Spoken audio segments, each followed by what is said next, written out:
Welcome back, everybody. Oops, as my camera freaks out for a moment there. We are in game 1 in a fresh best of 3. This is now the losers bracket we've jumped down to. If you're with us live on Twitch, make sure you hit ! brackets in chat to take a look at the brackets of who's going up against what. The winner of this series plays against Illusion, and I'm actually really excited for that. The top half as well has really good 4 players to see who goes through, but at the moment, we focus on the game at hand. Spawning here in the top left corner of the map, once again, we find the red Protoss player from IVD Gaming, Suppy, aka Puck. And spawning in the bottom. This time it's not Scarlet, it's actually EG Suppy. So Suppy is a very fun guy to cast. I think the problem is, Suppy's got like really consistent like win streaks whenever I see him. You know, one day he takes like the most amazing win you've ever seen in your life, and then game number 2, it's just like he's playing like a bronze leaguer. I don't know. I really bronze leaguer. Okay, maybe that's a little too harsh. But what I do mean is like we see him a lot in these tournaments where he comes out strong, but then finishes slow. I think with how short this bracket is, despite it being a losers match, still, I think he's got the potential to get through. But the problem is there's only 1 slot available for these losers matches. So while you get 2 from the winners, only 1 from the losers bracket, and it's a lot of people you got to fight through to get there. I just hope he can. I just hope he stays strong the whole way through. Is my point here. Everyone has to stay strong. Yeah, but I mean, especially. I think he's a pretty emotional player. Yeah, that's kind of what I'm getting at. Though. Like, there's some players who really just shrug off a loss. They don't really get fatigued after 4 hours of playing. And then there's players who are like, you know, when they're at their best, they're fantastic, but then that can shift really quick. I think, aren't you? You're part of that cool Zerg chat club, aren't you? With all these guys, anyways. Yeah, I'm in there. Actually, we have some Koreans now too, like Solar and Sue and. Actually, I like Solar was tweeting about that too. Like, I found all the new friends or whatever. Like when he joined you guys on the chat. Wow. Look at the Suppy with the mind game saying his win rate versus P is 30%. But actually, it's not mind game, it's true. Your win rate versus me is 10%. Oh, Suppy, you scared, bro? This is like the most. Can we just real talk? This is like the nerdiest smack talk ever, though. Statistically, I'm gonna beat you this game. I mean, lady. Okay, I have to guess something. I'll be right back. Okay, we'll see in a few. Right now, of course, Suppy did open here with spawning pool and hatchery. He didn't go 3 hatch before, or 3 hatch gas before pool or anything. Something we do sometimes see a lot of greed come out in King Sejong Station. So nice to see a more standard opener, I guess. It's worth noting, guys. These guys, a lot of the people we've cast today, they've been friends for years. They've been fighting each other for years. They may not be BFFs where they're holding each other's hands at events, but it's kind of that rivalry going on. So it's just friendly banter, and these guys are just having a good time. Suppy, of course, is like one of the nicest people, seriously. There's a lot of people in esports you work with, and you sometimes have a good time. You shake your hands, walk away. Suppy is like one of the nicest guys I've had the pleasure of interacting with, so. Being really silly with this going on. Third hatchery does get taken pretty quick here. So actually going to play Gasless here as the opener versus Protoss. Can be a little bit risky. One thing we have seen Suppy struggle with in the past, guys, a lot of gateway all-ins. Well, I shouldn't even say all-ins, just aggression. Like even if it's 3 gates, 4 gates off 2 bases. We see Suppy lose his third a lot in these sort of matchups. Hoping you can play strong here versus Puck, because once again, when you open Gasless like this, yeah, you're going to have a lot of drones, maybe you have a couple lings, but you're really, you got to use those queens to great effect, because roaches are going to be a far off thought. However, as stated before in the last series, Puck is a player who, while I wouldn't say a 3 gate or a 4 gate is out of his vocabulary, it's not necessarily his go-to. Like, we're going to see him prioritize plus weapons over like naked 4 gates a lot of the time. And in fact, there we go, +1 weapons, so not just for cannons. He's going to walk with a Stalker. This is something Kendra just pointed out that he does do. Against slowlings in low amounts, this is pretty nice. It's also good at sniping off creep tumors, as we see. Picked up pretty quickly. They are armored for some reason. I don't know where the armor is on these bad boys. Maybe those spikes. But anyways, they do take the bonus damage from the Stalkers, which is what makes them specifically good. So good for picking them off. And Ling's off of creep without that speed bonus. Not gonna have a lot of fun. Suppy is just like, he's like a big Twitch meme. I mean, there's the emoticon. If you guys don't know, type this in chat like right now. Seriously, I want to see that spammed. But yeah, it's the arenos. Backing over Puck. Alright, he's getting the sentries out. Would like to see that 3rd gateway come down if he's going to go for the aggression, but he's not really snuck much out, so I imagine it's probably going to be an expand. Actually, yeah, we got the program over there now, so Not looking to get aggressive, but just take a an early-ish Nexus. Now, this isn't as insanely early. This isn't the 5-minute Nexus he took against Scarlet, but we did get to see the benefits of that on Nimbus towards his economy. For those who missed the series, basically, Puck was able to just constantly pump out units and match Scarlet blow for blow and then some. And a lot of it comes down to the way you get this third up. Now, this isn't the fastest third in the world. But, yeah, this is his choice to do instead of the gateway aggression. Welcome back. Yeah, I'm back. What's going on? Sorry about that. You've really missed nothing. It's been a really passive game.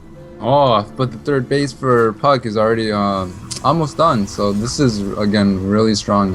Well, yeah, that's what I was talking about just before you sat back. Like, this isn't the 5-minute Nexus versus Scarlet, but coming down at the 7-minute mark is still pretty nice. Yeah, very nice, I would say. Oh, but Suppy's actually taking a 4th. This is like... Yo, are we playing like no rush 20 minutes right now? What it feels like, but all Puck really did this game was pick off a creep tumor or two. Nothing too crazy's gone down. Puck's getting his tech out really nicely in the Twilight Council, Robo, and the Forge, so he can get all those going. His third base is pretty much getting saturated at this moment. He's actually doing a poke out right now with sentries. He's got a probe on the map to make pylons. So Suppy has no choice here but to make a lot of units, which is actually what he's doing because he's scared of, one of those fake thirds into gateway all-in kind of things. Just small update here, guys. For those who are wondering, the ESL mainstream with Rotterdam and Nathanius will be covering Major versus Polt and Scarlet versus Violet.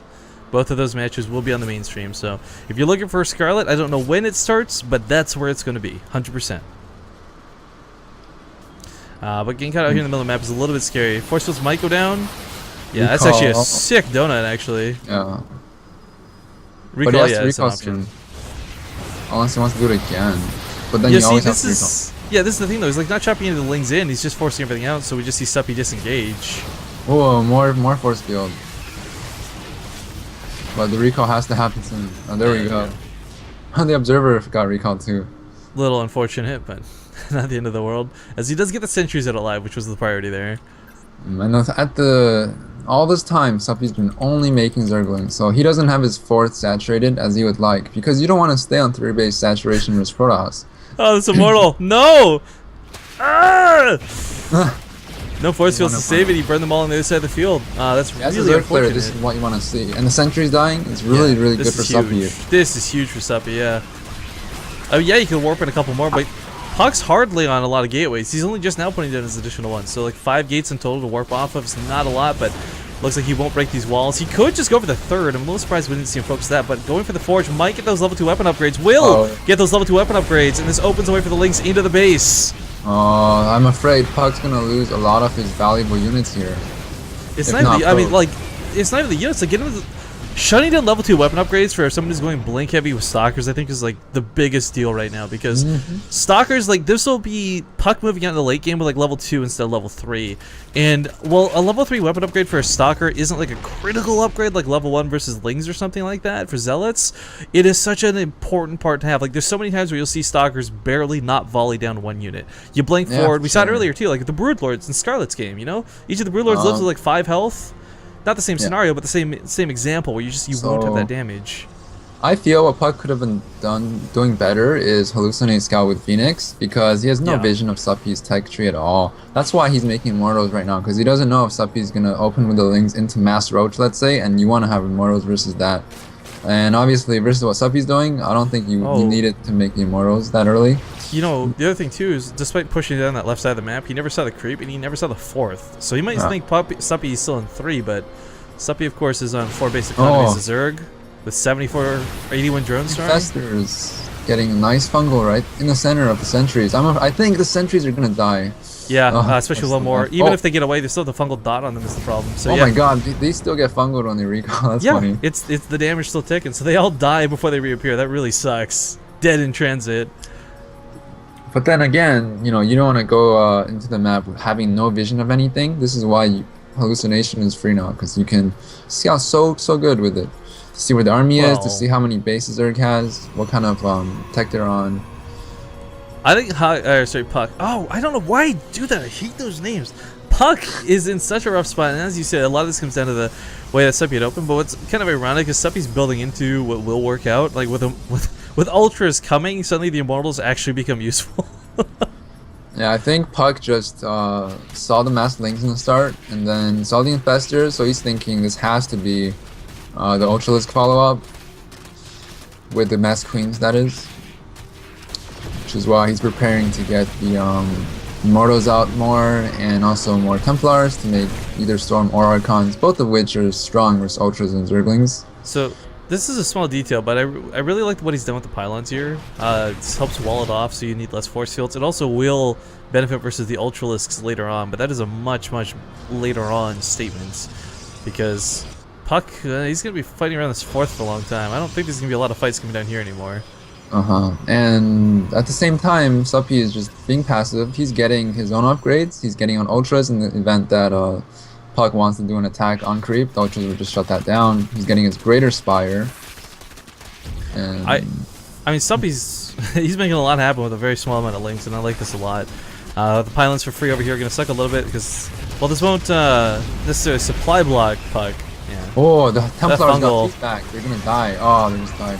This sucks. The you know, the Immortal's actually going to go down here too. This is really unfortunate. Everything that Puck had to kill the kill is on the wrong side, defending that fourth base instead of the natural. So the Ultra is probably going to disengage here, but yeah. So the problem with that over there is Puck had no vision of the map, so he doesn't know, just because Suppy split half of his units, where the majority of the units are. Stargate came down. He's getting ready for Broodlords. Did he scout, or is he just playing blind? He's playing blind still. The Stalkers are going to die here because there's so many fungals. Oh, the Immortals are going to die too, I think, because they are in the front. It's not a whole hell of a lot of transfuses, but you know, the infested chance coming down here can help. Of course, as soon as Hardened Shield goes down, guys, Immortals are just as susceptible as any other unit to the Ultralisks. But this is So the transition's coming behind this. Yeah, because you can't trade as Protoss player. After in the start, you lose all your sentries, and then you lose your other gas units in the later stages. Well, I mean, big props to Suppy. He's landing some of the greatest fungals this game. I think his it comes down to Puck not knowing where all the army is and what Suppy exactly has, because he went out too far there in the middle to get fungled, and at the natural he couldn't split his units as well as he would have liked, because he doesn't know where the main army is, behind the first group or the other group. And while the majority dealt with the Lings at the fourth, Suppy actually had all his army at the natural, and then he picked off some Templars. Well, this game is going exceedingly well for Suppy, especially with creep spread too. Yeah, and those Broodlords are just finished morphing in now too, so this is going to be that the slow death as they come across the map. Puck's anti-air, 2 Archons, 3 Stalkers, and 4 High Templars. Versus 7 Broodlords. I don't know. This is what I said. Like, he went for the Stargate earlier. This was a mistake he didn't do versus Scarlet for sure, but it's never going to be Tempest in time. And the gateway wall off here actually helps Suppy too, because there's less room if Puck actually had Stalkers. Okay, so Suppy's going to segment some units off here to the third. I like this choice a lot, because really there's 3 cannons here. The Lings will be able to deal with that really nicely. Oh yeah, Suppy is a really big fan of this. Yeah, as long as he keeps his Ultras and the Infestors nearby the Broodlords to catch the Blink Stalkers, I mean, he's good, but there's not even that many Blink Stalkers, and level 3 weapon upgrades only, like, just finished. This is not looking good for Puck. Not a good way to start the losers round. Probes at the third, too. The whole position was kind of a cool move, though, actually. I like that a lot. That's what's saving the Nexus. The High Templar is getting fungled once more. It's really good sight to see for a Zerg player. Usually the High Templars kill your Infestors. Yeah, okay, with the loss of this fourth, Puck was already struggling for cash. I think with 1 Tempest at a time for production, this is one of those desperation moves. Like, he doesn't want to just tap out right now, but, you know, he kind of... I don't see him winning this game. Yeah, his army isn't that weak, it's just he can't replace it, and I don't think he can beat Suppy's army as is. If he had some other money to get the extra Tempest out, maybe this looks a little bit differently, but... Tempests are good. Look at that! Yeah, the fungal growth locks everything down! GG! Yeah, very well played by Suppy. Puck could have been better on the scouting. Agreed. I mean, I didn't check before we leave him, but I think he didn't even see the main at any point during that game. It was the same versus Scarlet. I don't know why he's so reluctant to scout, but definitely an identifiable weakness. But